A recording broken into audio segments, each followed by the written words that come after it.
This is the BrickCity podcast with your host, Maki. We've got some great topics to talk about today. With us today again is Alex and also QiQi, a consistent top player in Digimon. Welcome. We're not Thank worthy. Thank you for having me. No, I'm just glad to got to be on this podcast. So humble. But aren't you the person that got GX's skyrocket in price? No. I think I actually feel kind of like a fraud for that because I cut GX pretty soon after those events. But Wait, did you actually?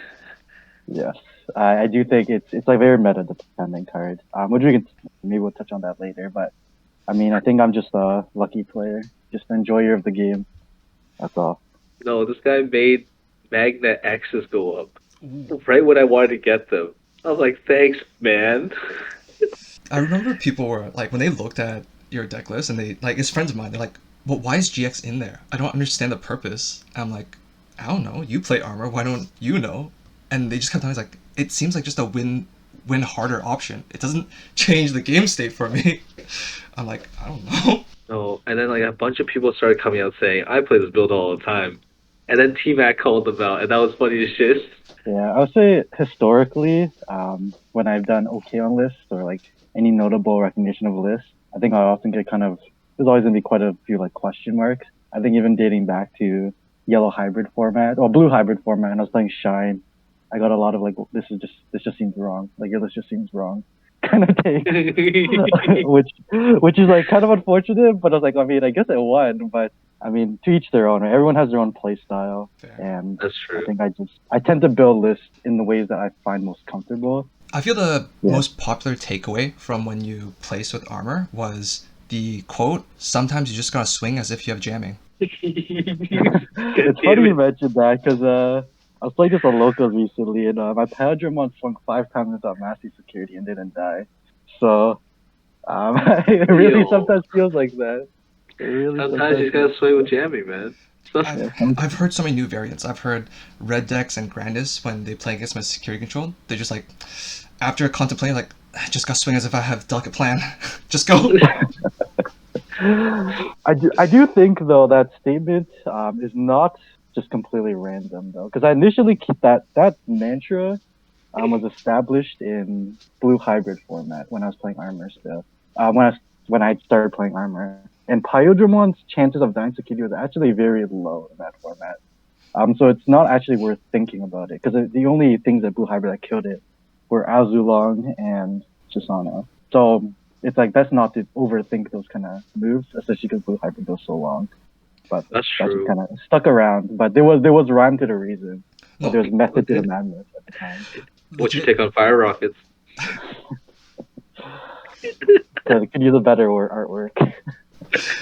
Dude, because my buddy who also plays armor, right? He took that quote, and every single time he plays armors, and he has a Davis Ken in the back and a V-Mon up front, he just looks at me. He's like, swing as if I'm jamming. V-Mon security. And it just dies because he just wanted that extra check after Digimon to armor. And I'm like, dude, stop. Yo, okay, a V-Mon's a different story. But honestly, if you swing with a scatter mode, that shit will never die. I will say though, like the old thing when you say those kind of things, it's also important to like, I think Digimon is a very open game, and so deck lists don't usually have that many flex spots or that many unique options, for the meta decks anyways. So, like oftentimes when you're at a critical point and you're swinging like a Pyodramon, and it will matter for the game, you can kind of just look at their security. You can keep in mind what they've added to their hand, and like statistically what it actually dies to, and it's pretty low. So you're saying like, yeah, there's like a 50% chance it dies, maybe you don't make the move. Or if there's an 80% chance it doesn't, then I would do it every time. This is the difference between casual and professionals, man. No. Guy I mean, looks at the searches, remembers the searches, and then there's me like, what did he take again? Well, the thing is, in those kind of things, like, it's easy to kind of fall into a trap of thinking you have to memorize everything. But that's not the case. You only have to memorize certain things. Like, you just need to say, oh, how many level 5s have they added? How many level 6s have they added? Etc. Bruh. Take that whole statement, except what did they add? That's me. Dude, this one time I literally asked Maki, I'm like, what was the card you put on top for Izzy? And then he's like, do I have to tell you? we had this whole thing go on. We called Andre, the judge, over, like, yo, what's the play now? To be fair, I played Izzy, I show him the cards, reorganized. I'm like, you good? He's like, good. Put it back on top. He starts turning draws, and he's like, wait, what was it again? I mean, like- realistically, Maki could just say he doesn't remember. I know. But we're like, wait, does he have to tell me? And then we kind of just kept going back and forth, like, what do you think? And he's like, I don't know. He was so over the top. We called judge and everything. We call judge for fun because we're just like, what is the ruling? I think yes. I don't think he has to because tell me shit, right? He doesn't have to tell I me think anything. no, I think he does. But I don't know actually 100%. But my reasoning would be if Maki says something and then the next card is not, then it could be that could be considered cheating because then they're just like you're just lying. Yes, the lying part is true, but I think when we asked Gene, he said that after it's put back into the deck, it's no longer public knowledge. So, although I can't lie, I do not need to answer. Yeah, I could. Yeah, I would say if Gene says that's the case, then that's probably the case. He's a judge after all now. So true. I'm also I'm very bad with ruling. So yeah, that's something else. All right. One thing I know everyone's dying to know about is, what are both of your opinions about the Nats prizing that was announced? You go first. Go I'm ahead. going first. Yeah, man. Yeah, you Let's guess. see. I think I could see how this could have happened. I think to me the prizing is not very enticing at a personal level. I'm gonna remove like all financial aspects aside. I personally don't want anything on that prize list. And the, like things like the top 16 cards are not playable, so they have no value to me. And yeah, it just seems like maybe there's a disconnect between some of their planning, because I feel like this was planned very early on, and yeah, what was the reality of it is. So definitely understand those who grinded for an invite will be disappointed and may not feel it may be worth their time to go. I think there's still hope that Bandai will take this as a learning opportunity to what the player base wants. Are you gonna go? I think it's undecided for me right now. I think the biggest thing, and I mentioned this to you before, Alex, I think it's really just, it'll depend mostly on their side event. Because if they end up releasing the next wave of side events, the next series of Ulti Cups, etc., or DC1, I think that would be very enticing for me. Because I always think there's no guarantee that there will be more Ulti Cups, there's quite a big difference between first year and second year. They have announced side events and the times for them as well, but they haven't announced what they are so far. Exactly. I think it was Core TCG just announced it maybe, 5 hours ago in their Discord server. Yep. Wait, Yep. did Bandai announce anything, or was it Core that announced it? Just Core mentioned that there will be side events, but there's no other. They mentioned side events, and you need to provide personal photo ID to check in. So, Rip. can't get a friend to pick up my stuff. There's also the fact that we don't. If they did a new Ulti Cup, all the people that did well in the tournaments cannot participate now, right? So you're kind of getting like cucked for doing well. You're getting punished for playing the national event. Yeah, exactly. You So could realistically make less money from playing the main event than the side event. True. if it's the newest Ulti Cup stuff. Yeah, If it's the absolutely. I'll oldest ones, give in. Yeah, exactly. I think even if it's the old one, you could still make more. Yeah, I think the Pyodra ones are still worth value. And if you get a fighter mode, holy. Imagine losing in Nats and then getting a fighter mode, and you're like, okay, I'm good. I will say my only gripe about Nats really this year is that I do wish that it was just either closer or online. I'm a sucker for online play because I think it's very accessible, so I have a preference for that as well. But yeah, I wish maybe there was just a little bit closer, and a little bit more affordable for people to go. No, that's a good take. I've made myself well known that I hate the pricing. I think the ancient lineup was a horrible stamp choice, and I know. Honestly, my reasoning to go would be to like kind of get some exclusive stuff, maybe plus a little bit. But I know that's definitely not super possible with travel. But we booked our stuff, we were ready to go, we were expecting to go neg just to have fun with it. But when they released that pricing, I felt like such disappointment. And I'm like, what is this? They didn't even fully design like the jacket. So let's just talk about the jacket. They haven't even fully designed that yet. They just put a Photoshop thing on a Photoshop like jacket. That was horrible. What if that's what it is though? No, but like, dude, I just they couldn't even get like a prototype. What's up? If you look at the picture, on the sleeve where it says top 32, it's not even fully on the sleeve. Some of it's going off. It's clearly just copy and paste over. Exactly. That's so horrible. And on top of the fact that so the Ancient Line's not that great. The EP3s, do you know what would be really cool? If every Nationals they introduce a new EP like they did for the first Nationals last year. Yes. That would be a really cool incentive. Just release a new EP and then so that it gives people a lot of incentive to go to nationals, especially because it's in person. I think the fact that they released a new EP last year, that's what really hyped up people. It's like, oh my god, like there's new stuff, there's like new cars that we can get, and that's the reason why so people were really really hyped. And then also like the online play aspect. I think having it in person is okay, but as you said, Kiki, online accessibility is way better in my eyes because like a lot of people just don't have the funds to go and travel that far, right? They do all this work expecting it to be online, and then all of a sudden now it's like they find it's in person, and now all the people that they beat for these store championships, like that could have gone. Now they're like, oh well, I can't give my invite away, so that's also a situation as well. I just think it was horrible. Like the participation pricing was horribly planned. I think the fact that it's a 1,000-man tournament and then only 128 pass participation pricing, get participation past that, and 900 people get cucked essentially, right? So that's also really horrible as well. And maybe the side events can make up for it, but you don't go to nationals for side events, to be honest. Right. That's fair. That last bit for sure. You don't plan a trip to nationals to drop round one, drop round zero, and play side events.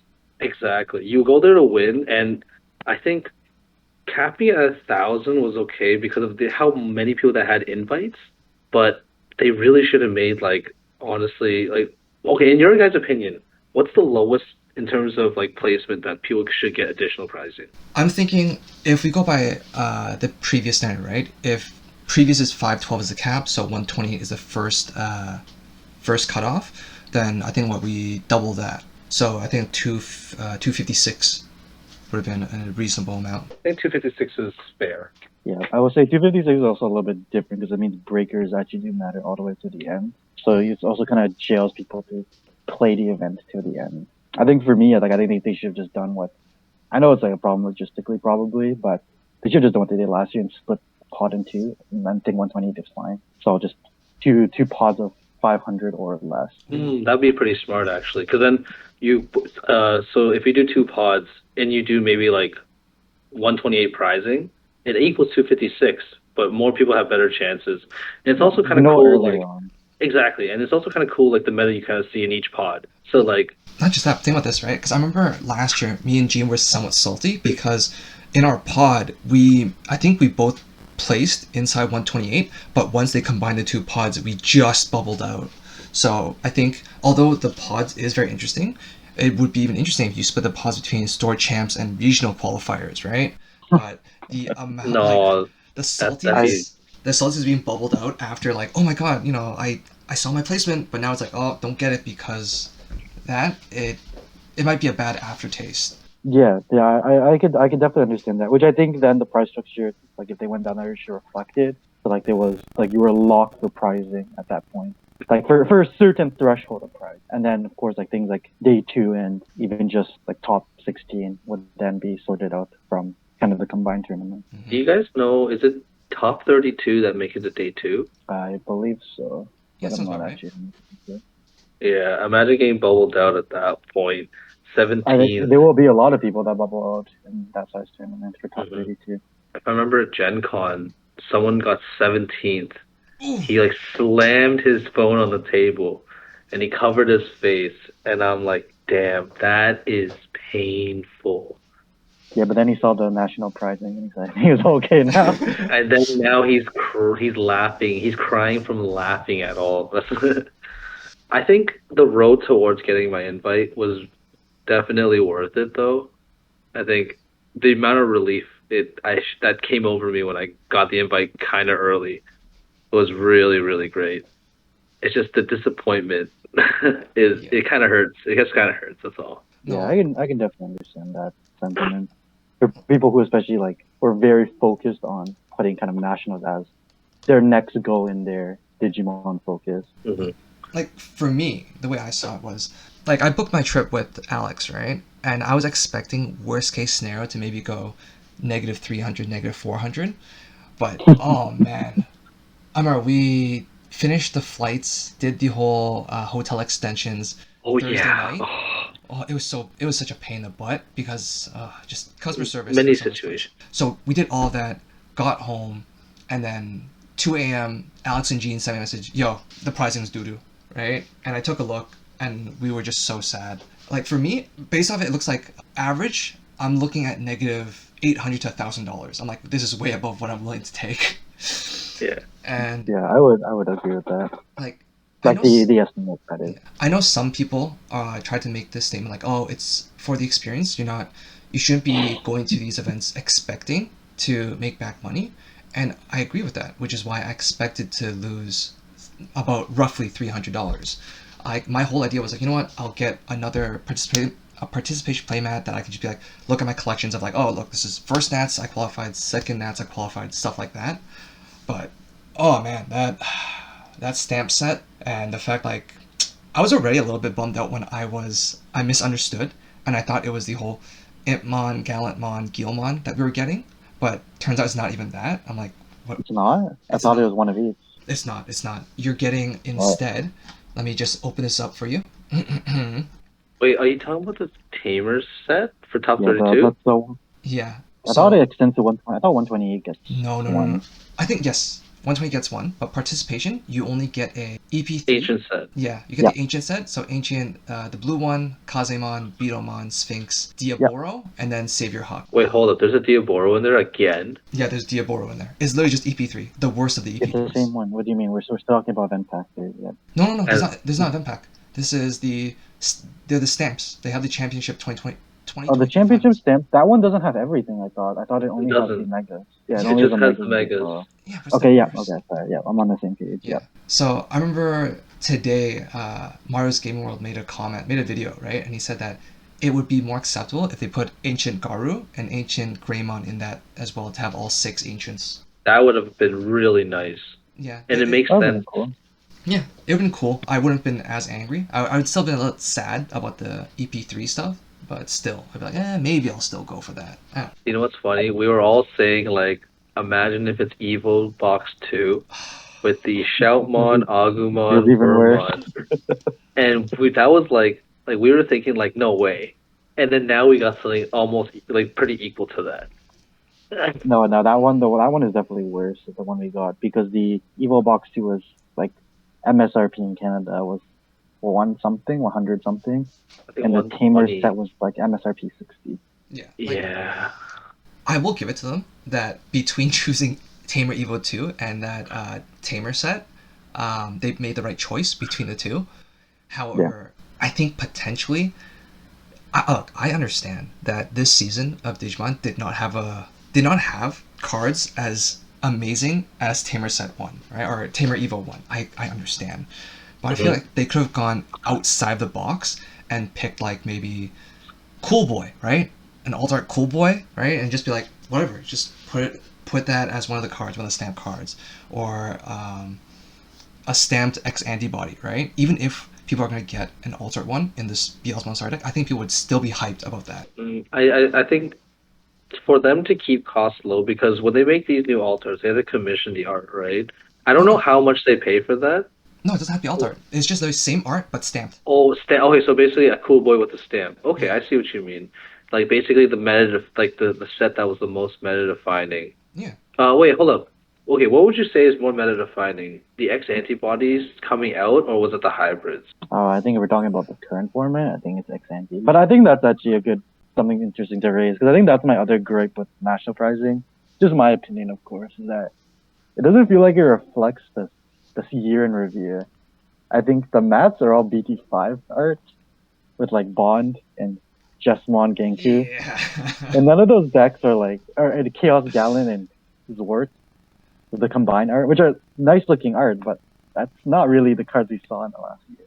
They were for the first Nats, but Yo, my bigger question is, why is the third place mat with Agubond and Gabubon, why is it regular art and not alt art? because I think Dude. the altars were used last year. for the true. winners. Honestly, And that is also why the the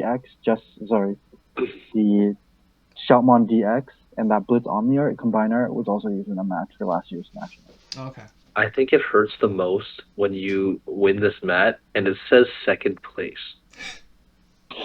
I think that one of our friends. It's something to be proud of. I think second place is something to be It proud is of. definitely something to be proud of. I understand that. But if I were the second place person, I would not want to be reminded of the fact that I just lost in the final. No, you know what would be worse than saying second place? Runner up. Yeah. Shout out to QiQi Blitz. Still qualifies for Worlds though, so I mean they still have a chance to win it all. I know. I just think it would have been way better if they put maybe no words at all. Like, you know that this art mat is exclusive to like the second place. You don't need to be reminded of that. Just have that art with the finals on it, and then people will know. I think second place and third place ruin the mat completely. Oh, also, you made the comment about whether or not choosing hybrids as a stamp would be correct.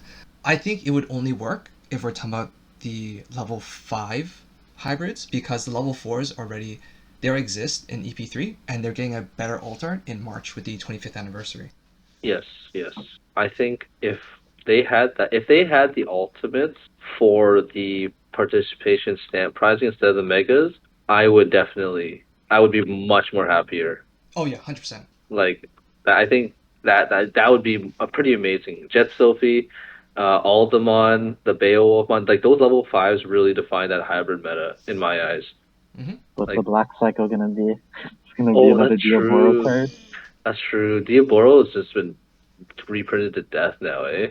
It's filling in for lack of black hybrid support. I keep forgetting that there is no really black hybrids past, like, so there's the Grumblemon, and then there's the other one that's a big blocker, right? But they were technically villains in the show, if I'm correct. They're just misunderstood. So were they villains in the show? I wouldn't use that word. I'd say they just misunderstood. I hate you. Yeah, so socioeconomic factors caused them to be the way they were. It's not like they wanted to be like that. I hate you so much.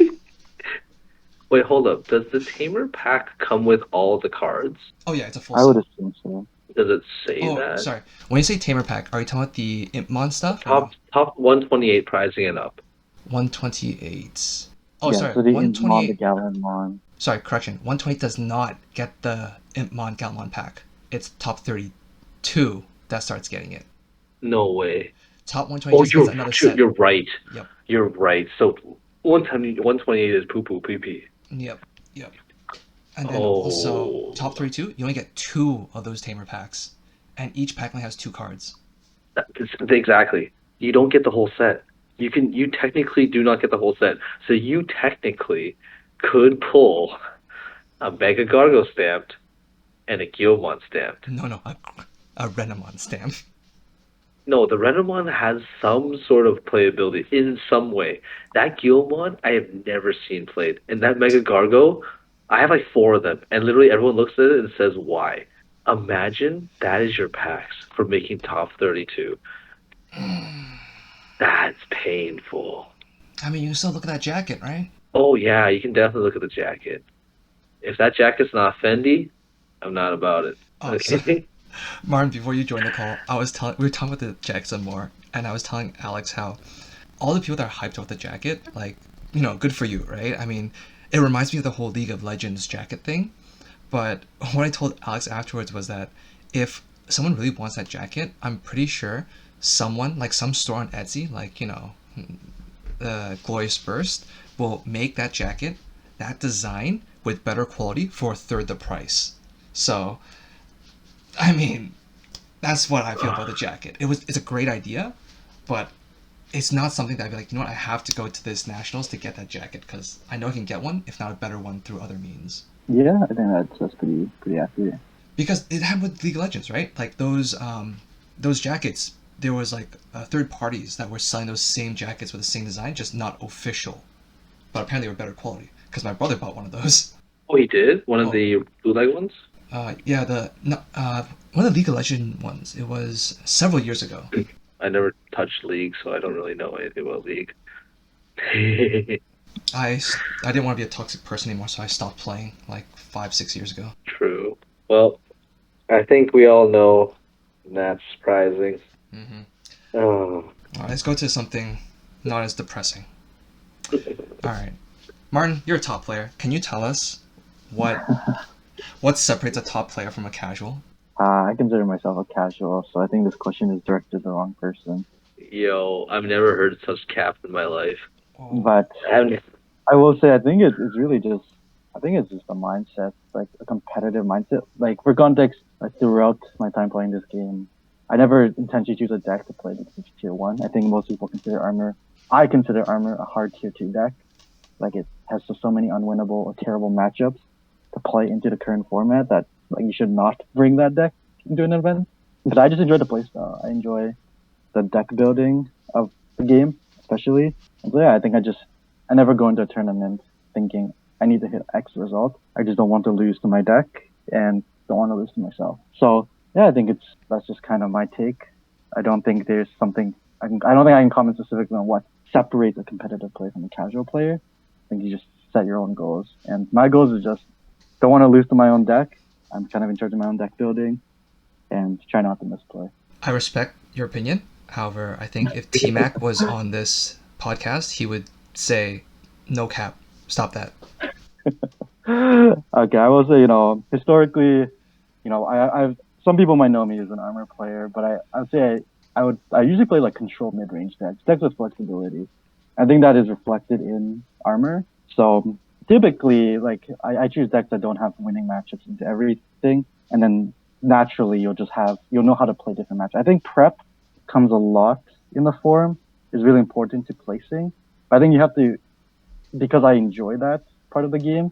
I don't really consider being competitive. It's just playing. So the other thing too, I'd say that might, I would say has really lent to getting results is my primary play group, which is Spursy and From the Future, who got me into the game, and I consider them both better, and I consider them competitive because they play less than me, they place better than me, and they usually crushed me out in our playtesting. Like I played against Spursy for a week, and I think the record was 48-1 by the end of the week against the Bloom Hydra versus Armor matchup. Yo, what do you So mean? You're 1-0 against me with Bloop. like it's just that's just a number, I'm just putting the number out there. So, but I think that part can't be overlooked because I think it really matters the play group that you consistently play with because you're always going to be more comfortable setting goals that are similar to the people around you. I think, and that's true for most things. So in this case, they play to win, and so naturally, I don't want to fall behind. So I just find out how to beat the decks they're playing, how to beat other decks with the deck I'm still enjoying to play, and then that just comes naturally. But it never feels like work, right? It never feels like I'm going a step beyond what I'm just normally doing. It's just we just play and try not to lose to each other. That's fair. That's fair. Top players. I'm definitely in the middle.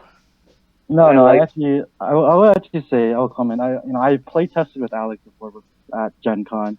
I consider Alex's playtesting mindset incredibly competitive. I think even more so than Spursy from the Future. Just the seriousness, the focus, and his drive for a specific result was incredible during our playtesting for one Shut day. up. God damn it. And then the way I watch him play at an event is like it feels like there's no seriousness at all. But the mindset I think is like the behind the scenes effort I think is important a lot for what it means to be competitive. And I think to go a step further about that, I do not personally consider locals playtesting. Because I think typically in locals it's a good check if your deck works the way you think it does. But I don't think you get the analysis, the ability to take back plays and just talk it out. Like, is this the right play? Is this what would you do? Does this make sense? Is this card should it even be in my deck at that point? And so I think that having that group available to you helps a lot when you're just building a deck. When you're finding out what you want to play and what works, because you have that flexibility and there's not that monetary or prizing on the line for you to just play to win, even if you don't learn anything from that victory at a locals. Also, people at locals tend to just play the things they enjoy as well, so you might not see a reflection of a bigger tournament. Yeah, I think locals, there's always people that like to screw around with like random rogue decks. And then there's also the times where people can just randomly just brick. Like the good decks brick, the rogue decks come in and win somehow, and then all of a sudden you're playing against like a deck that you just stomp. So you learn nothing from that because you're like, what am I gonna learn from a Chaos Gallant matchup in a BT 10? Very specific. Very Yeah. I would say yes and no because ever since I started doing those Digi on the Streets videos, like when I look at the results of, or sorry, the results and also the ratios of Untouchables, Red Riot, and Manta, they usually have what between 14 to 20 players every week, and every time I look at the list, yeah, you'll have like 2 to 3 decks that are rogue, and everything else is between tier 2 tier 1. And I think that kind of mix is very similar to the ratio you expect at regionals or Ultimate Cup. I Yeah, think yeah. yeah, no, go ahead.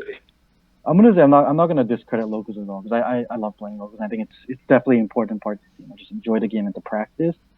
But I guess when it really comes down to preparing for an event, I think locals can give you a false sense of confidence or misguided results. Because even if, and I completely agree with you, you may see the conversions from a local seed still reflect roughly the top 16 breakdown of a big event. But you have no idea what decks people are playing to get to that point, right? You could have had a buy into a random deck, you got pair down, and then and then the person you won, you beat, you played a meta deck in the last round, had a brick. Yeah. Right. So I think with a larger sample size at a bigger event or just playing among a group for dozens of games, yeah, I think you have a truer sense of how the deck and matchups go.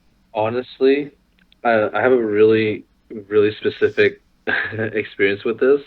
So Andrew knows that our locals, no one plays Metal Garu. And anyone that does generally doesn't do very well. When I went into Gen Con, probably had no idea what that deck did at all. Even though I think that set released like not that long before we went to Gen Con. But I generally had no idea what that deck did. Wait, what do you mean? That set released a week before we went to that event. No, but everyone's playtesting, everyone's talking about all the other decks. Okay. Fair enough, But everyone kept telling me kind of what it did, but every time I played against it, they were just doing things, and I'm like, okay, that's cool. Okay, I'm gonna be sitting here. I'll sit here and let me know when you're done.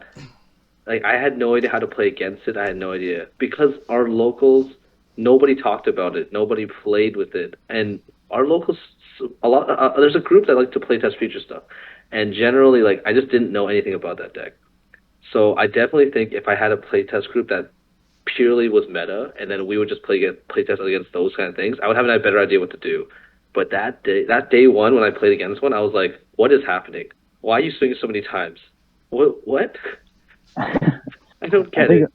I think that's actually interesting too because I would say, for better or for worse, I think I definitely, I mentioned before, I'm definitely the weakest player in our play group, but I also contribute the least to our play group because they're playing meta, and I'm playing the non-meta deck, so they're not getting value from the playtest. but I'm getting value from them, so I appreciate those guys for that. What do you think, Andrew? I think what Martin said about mentality is accurate. Like the best example is I remember the story you told me about how you were watching his plays in like a top table, and he chose to swing with I think it was a lower play cost Digimon first before going to hybrid. So I think he went to hybrid first to swing to check the last security, and then swing with the I think with the 8 cost Digimon. And everyone. Wait, you talking about QiQi in his match that was recorded, right? Yeah. No. Oh, no. It was crazier than that, man. Dude, yo, okay. This man, on stream, everyone was looking. One security left.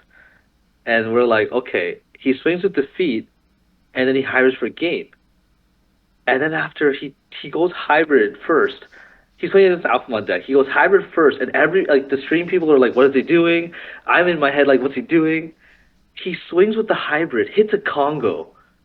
And we're like, wait, he would have lost if he digivolved into hybrid afterwards.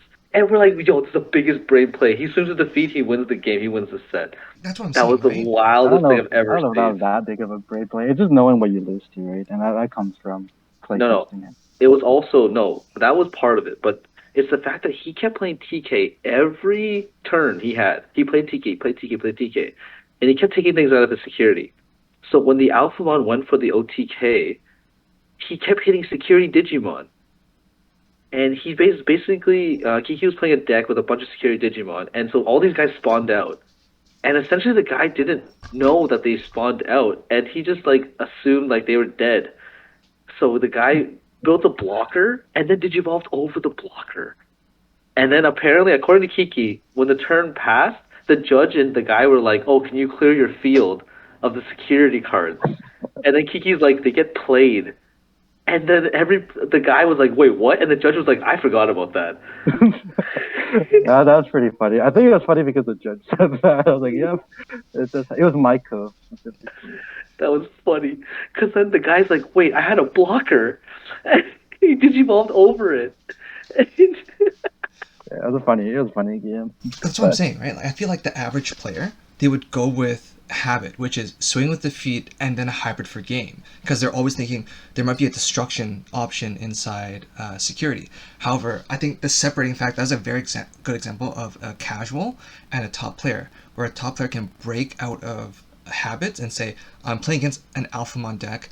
Alphamon deck does not really have destruction options, but they do have Congo. Therefore, I swing with defeat. I swing with hybrid first and then defeat. So Yeah, I'd say yeah. I think maybe perhaps then to for a loose competitive not they're not even definition, but I think a trait is just like game knowledge, right? You just knowing what typically the skeleton of other decks look like and what they're realistically playing helps you make decisions. Yeah, there was that, and also another thing that helped me like kind of realize the difference between a casual player and top player was from Gene, because I know last year when I was getting into the game of Digimon, I'm pretty sure when he thinks back, he thinks it was just a throwaway comment, but for me, it was like so insightful. And what he said was, what it comes down to is just, can you see the path, right? With the cards in your hand and what's on board, can you see all the different plays you can make?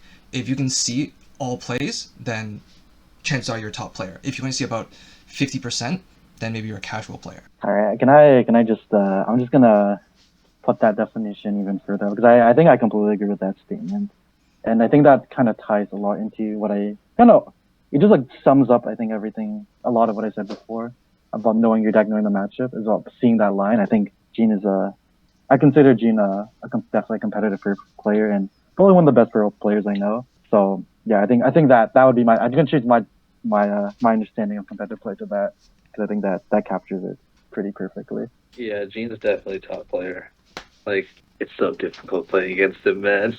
Yeah. He does the weirdest plays. In my head, I'm like, why? And then after I realize I'm in trouble. And I'm like, wait, I realized too late I'm in trouble. I'm fucked. I feel like the only times I consistently beat him in locals was when Purple was not top tier. So the last year. Yep. Wow, bro. I see the What did he- slander. It's not I slander. see the slander. Gene knows it too. He played D Reaper at SecCon for like the last like 5 big events. You know what? You're right. There's no slander. It's true. Sure. If you're gonna tell me Purple is top tier, I think you're lying. Yeah? Yeah, you're right. That's true. God damn it. It hurts to say. Purple's in the shitter right now. Do they come back at all in the next few sets? I have no idea. Beals. Yeah, Beals is Backroom. tier 0. That's tier 1. Oh yeah, Bagramon? Shut the hell up. Okay, understood. Oh, how about this? I want to see Martin's take on this. All right. I think most people would think that if you top in a big tournament, like let's say Ultimate Cup, you take first place, you're considered a top player. Do we all agree there? Yeah, I'd say so. Okay. So the follow-up question is, what if the person that got first place, they were playing Examon and all their matchups, all 8 rounds, were against Melga? Would you still consider that to be like, oh, top player, he won that tournament through skill? Yo, my God. No names. I don't think all the matchups were Melka It for was that tournament it was you're referring to. all Mega. It was a lot. There were a lot. I checked the thing. It was all Melga except for War Grey X at the end. Yeah, I think that's fine, because I think it's still a testament to the deck decision, because you're making a bet, right? When you Yes. even register that deck list, I honestly think I'd be in the same boat, right? The event that I did well with armor, I saw very little War Grey decks and Melga decks. And no Melga decks, actually. I saw no Melga decks on those events. So I think, Would Wargrey give you trouble? I would think not, yeah, because it can only delete, I right? think for me, in like terms of ranking worst matches for armor, War Grey X is the hardest matchup for armor. And then Black Warg, and then Melga, and then, well, actually, no, Black Warg, and then Secon. I would say, if I was to put loose numbers to it, Bloom. I think. Oh, sorry. Yes, thank you, Alex. Bloom. Sorry, I'll put Bloom with the Wargrey X. Wargrey X and Bloom are the hardest. Black Warg is like just a little bit under because it bricks a little bit more, and then Secon and then Melga. And like when I say like hard, I say like the Wargrey X and the Bloom matchup feel like 85-15 unfavored for me. Yo, doesn't Secon also feel 90-10 to you? I know Secon is historically really good against armor, but just by luck, I have never lost a Secon in a big event. I've only drawn or beaten a Secon. Ancient Greymon. Sorry, I've only yeah. drawn or beaten with armor. Okay. We all know what happened with Ancient Greymon with you. Dark stain for sure. Yeah, what about our playtest when we played Secon, bro? But yes, Alex put me in the dirt. He convinced me. He kept telling me that armor versus Secon was unwinnable for armor. I agree that it's unfavorable, and then he put me in the dirt. For like 3 hours in a row. So I gotcha. Loud and clear. I've never seen. Is it Martin he was trying so hard, and then all of a sudden he's like, "Yeah, this is really bad. This is really unfavorable." I will say though, for the War Grey matchup, where the other matchups kind of just naturally crush armor, the War Grey matchup's a little bit more dependent on knowing how to play, and it's for board state. The way you beat armor is to crush their board state, and that's armor's biggest strength is that it can always maintain a board, but because War Grey has multiple deletions that are forced blocks, because you cannot let War Grey X connect and you can't swing over it, then it becomes tough. So unironically, that matchup requires GX to help that matchup. Oh, I see what you mean, because you need the boost and you need to be able to you need the comment. DP power. You need the DP power. No, I get you. That actually makes a lot of sense. Because otherwise, without GX, you have no out to a War Grey X stack. Essentially, say you were to tuck on GX, you were to tuck the Magna, right? Would you get the DP boost as well as the restand? Yes. Yep. That's Okay. So that's essentially a massive blocker. Yeah. So it's unlikely they can, even if you give them like the maximum 5, it's unlikely they can swing over it. Omni X. Yeah, now Yeah. that you mention it, it does make sense because for armor outside of GX, you can't really bounce the War Grey away either because they have protection. Exactly. It has to be via battle. Yep. Which is why I think EX4 will potentially fix armor because you're now able to play just yellow level 4s. So you can just play DP reduction. Wait, hold up, what? With Gold Vidramon. Ah, yes. Oh yeah, that's an armor. Yep. Oh yeah, I And forgot we're about probably going to get a Magnamon in BT13, so you might just replace all the armors with just yellow armors at the level 4 spot. Go back to yellow. One thing, just to make it clear, in case Tev is listening or T-Mac rats me out, I'm not throwing shade, I'm just really jealous that Tev got all Melga matches. I would love to have gotten that because I played Secon. What a trash cat. I didn't. This guy, I was like, no way this man specifically say this about Tev right here, right now. That's great. Nice guy. I know. Dude, he's great. That's why I'm like, no shot this guy's fully called this man out saying, yo, easy matchups, you still good? You... Dude. Tev is probably one of the highest placing Canadian players. Oh, He's won a tournament before with Ragnarlord, he said, right? This is before I was playing, so I'm not 100% sure. This is way back, apparently. Like, he won a big tournament with Ragnarlord. Were you playing? I think so, if I'm correct. I'll have to confirm that. But yeah, this is not his first time winning an event. Like, he's definitely top player for sure. Oh yeah. Anytime I look for his name in regionals or Ulti Cup, he's always really high up, like top 32 or higher. Yeah, that's the wish for me. That's the wish. Speaking about you though, I feel, Alex, you have a pretty good perspective since, like, last year, I don't think you placed 120 or higher quite a lot, but this year you've done it quite a lot, including getting top 16 at regionals. what would be the main difference if you were to say? Last year, I stuck to what I liked, which was Chaos Gallimon. This year, I played a proper purple deck, and then I did well. And then after, I just said, you know what? Purple's not good. I'm just gonna go for what's gonna win. And I played Secon, and I haven't lived it down ever since. I think QiQi brings it up quite often, and it hurts my feelings. Yo, what sucks more is that you, you did the dirty deed. You picked up SecCon just so you could you get your qualify for Nats, and then you decide not to go to Nats because of pricing. Oh my god. It's definitely okay. That's like poetic justice. Like that's on me. Do you know what? I didn't win with what I wanted to win with because last year I couldn't win with what I wanted to win with. And you know what? This is on me. I get it. The universe works in mysterious ways, and this is one of them. But honestly, I think the biggest change up was I looked at the meta more. I think before I was just kind of playing for fun. I wasn't playing to win. I was playing for my combo, and then now I'm playing more along the lines of to win rather than that. I still don't know what half the cards do, to be honest. Don't worry, But I'm in the same boat. yeah, I just kind of know the general gist of the deck. Like, what's the big thing that I need to worry about, and I just kind of try to avoid that. Like, I think the biggest thing is that I'm not afraid to give people memory when I know they can't use it. That's fair. These days, it's a bait, so you can Death X them right afterwards. Yep. No, I think, especially playing Secon, I learned that memory, honestly, at a certain point, it's okay to give people memory when you know what they can and can't do with it, right? Like, I know a big thing I was telling QiQi and you was during Gen Con, people would have their stack ready to go, and I would just give them 9 memory and be like, here, take a Sequoia to the face. And then half the time they would never raise. They just build things in the front. And I'm like, this is the worst decision. Because A, you're drawing a lot of cards. B, I'm going to kill it. And C, you can't attack, so you can't do anything.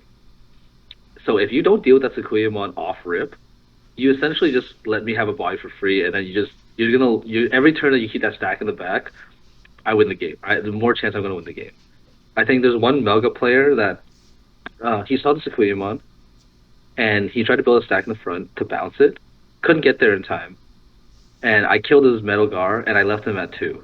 And then he realized immediately at that moment he's like messed up so bad. And by the time he brought out by the time he was about to deck out and bring out his breeding guy, the Sequoia was still there. And then he attacked, and I'm like, okay. And then he's like, check security. I'm like, you have minus like checks. And he's like, oh, I do. I'm like, yeah. What do you want to do? So that was the thing that I think knowing what your deck can do, and just not being afraid to like just bait things out. That's the big thing I learned the hard way playing against Andrew over here. What do you mean? Because he used to give me like 10 memory a turn. Because I'm generous. I want you to play as well. This is a 2-player game. I hate you. I hate. Yeah, I Secon think. players are very generous. They give you the full 50. You get to see all 50 cards in your deck. Oh my god, dude! I remember. Well, like I think for a good like month, no matter what I'd say about purple, QiQi would be like, "Why would you care? You're a Secon player now." What do you mean? You're still a Secon player. It hasn't changed. You literally told me you took apart your love with death. No, I didn't. No, Martin, you're right. Did Alex ever tell you what he's been doing every week at locals if I'm there? He is not. He is This- not This still guy, the deans on that. if he sees me at locals, he doesn't care about winning anymore. He doesn't care about X1, nothing. He takes a second deck. He's like, my only goal is to match up against Andrew and then draw, so that I can't get first place. That's terrible. That's a toxic environment. What the heck? Dude, you know what the funny part is? When I first told him that, round 1 we matched with each other, Oh, and I said to him, I said, "Do you want to play this out, or do you want to go to McDonald's?" And he said he wanted to play it out, so we played it out. oh. And 5 minutes left in the round, I decked him out. And then I said, well, it is what it is. Because this is what happened, right? In my mind, like, look, no one at Untouchables plays Secon. And for some reason, everyone just stopped playing decks that counter it. So I decided, alright, so why do I need Avenge Kit for? And then Alex shows up, I was like, today's the day that I start my month-long choices of just screwing you over every week. Because no Damn. one texts for him. No one That's texts for crazy. him. That's Right? He's just crazy. getting free ones constantly because no one wants to tech for him. So I'm like, you know what? I'll tech my whole deck for him. That's Look, crazy. You're revengeful, man. dude, And then I'm the Batman, all right? Everyone's trying to pick OTK, Grandis, Melga, all these decks. I'm trying to bring balance and tell them, no, you can't do this. I think one of the times Andrew described his deck as, I'm the one that goes Yamete, and you're the one that says Tatakai. And whatever happens to you, it happens to you. I don't really know what that means, but okay. It basically means help. And the other guy's like, I'm gonna fight. And then if you die, you die. Oh god. What have I become? Time to quit the game. Time to quit the game until purple comes back and I'll show up like a dad with milk. So in 2 months, Huh? So yeah, 22 basically months. like in a month. when the purple starter comes out, Is that deck really that good? makes the deck playable. I What thought is it? you need to wait to BT12 with BL Yeah, it's not till BT12 that I would consider it tiered, Yeah. but I think I would consider it, like, I would be unsurprised to see it top 16 out of event Yes. in that Oh. state. In the pre BT12 state. Yep, Okay, without okay. the X anti versions. I haven't seen much on the new sets. I tend to not go too far ahead. The only Yeah, reason I me as even well. Yeah, I think we both talked about how we know the general gist, but aside from that, we don't really know much about other cards. Like the only reason I'm even testing for BT11 was for Nats. Well, that's kind of out the window now. But yeah, Deep down, I'm kind of hoping that Bandit decides to try to get back in the community's good graces and say, look, we've decided that we're going to go back on our decision and say that even if you don't participate, we will mail out prizing. But you just have to pay shipping. that's the most cope I've ever heard in my life. I'm just hoping for it, man. I think I really don't think, I can't imagine that happening, because I think it would make a lot of people upset who made the trip. Dude, imagine you paid for everything because you couldn't, because you decide you kind of want the pricing a little bit, or maybe because you've already paid for it and it's not refundable, and then people that decide to stay home or get the same thing as you. You lose your first 3 rounds, you're out of the tournament essentially. Nice. What do you mean? I hear people, give reasoning on the Facebook post saying, yo, you go for the experience. It's not for all this other stuff. Honestly, I do truly understand that though, because some people like say they don't do well at locals, right? And then they win a store champ, and it feels great. Like the one that mattered the most, they won, and they're able to go. And yes, the pricing is not the greatest. Yes, it's expensive to go, but I think in their mind, they think that they might not have a chance to go to some nationals again. So why squander the chance that they've earned, like at this moment? But but also to that argument, I say, if you want a store champ, you're a good fucking player at that point. So you're definitely going to be able to do it again, Yeah. right? But I do not blame people that say they want to go for the experience, because yes, I also had that mentality, like before the prizing came out, like, hey, this might not happen again. I think this is a great opportunity to try my best and go. But with the structure it is, and the amount of headache that we went through for all our stuff, Andrew, and then us just not deciding not to go, like, yeah, it just kind of hurt a little bit from my end. But I totally understand why people want to go, and I don't fault them for going. And I think, and I truly want them to do well. I want all our untouched guys that are going to Nats to do well, and I want them all to like just come back happy as hell. You know? What a wholesome statement from a Secon player. Damn, bro. God damn. Just, to everyone listening to this in the future, if you never play against Alex, you gotta turn him on mute when you play against him. Oh, He gets into your head. He lulls you into this wholesome false sense of security, and then you swing and you hit chaos to grade, and the game's over. oh, not just that. Didn't he, because of his smooth talking, he talked a second player to recover to 20? I wasn't gonna No. mention that, but Okay, that's not that wasn't how it went. Okay? How it went was we both flipped up Viximon and we're like, oh, we're probably playing the same deck. And we're enjoying our time. And then for some reason this guy kept recovering.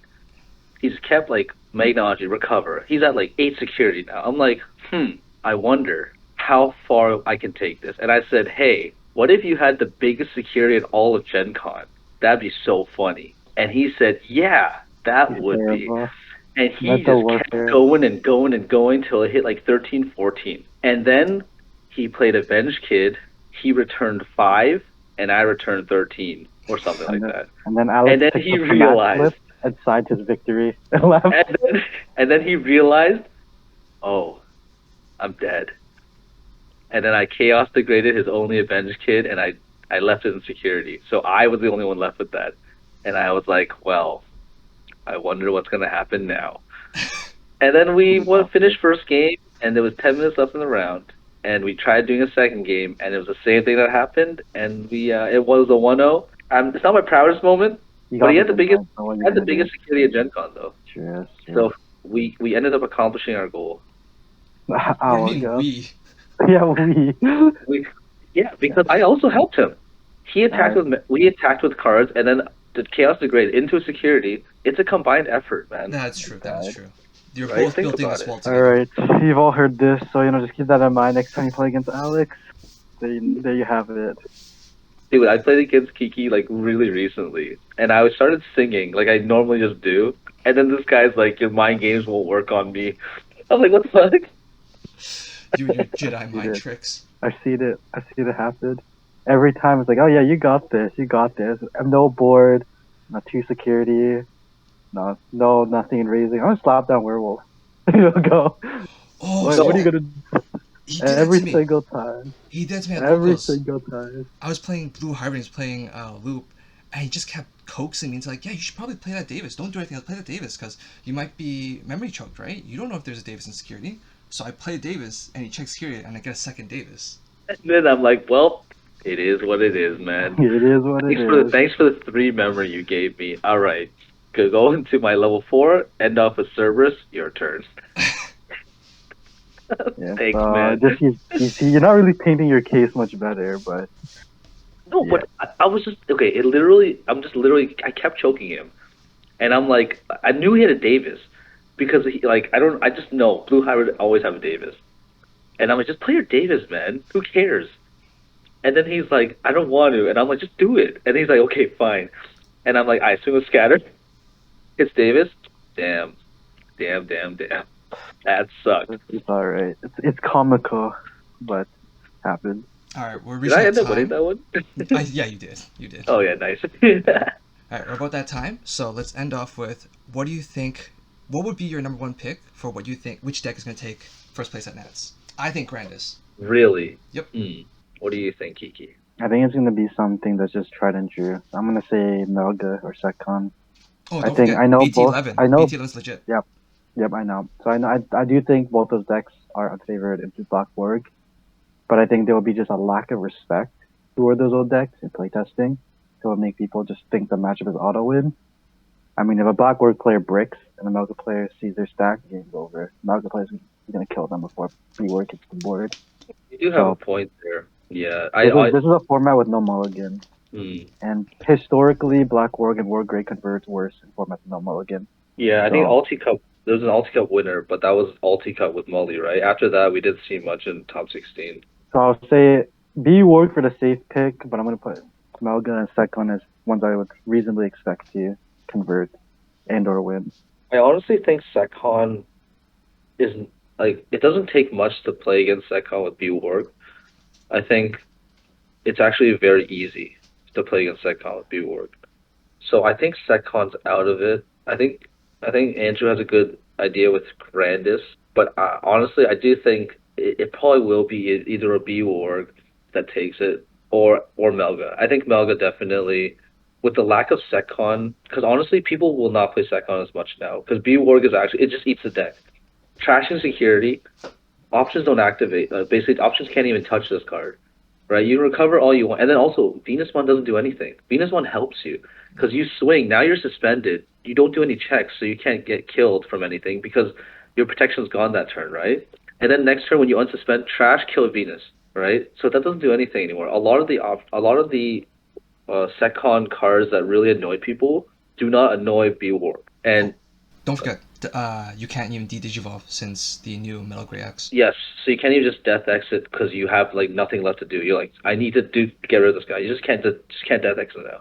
And if you death exit, maybe it's even worse for you. You give them like 6 memory. They go into regular B Ward, kill your tamers off. So now you have no purple swords, and then they go into an X.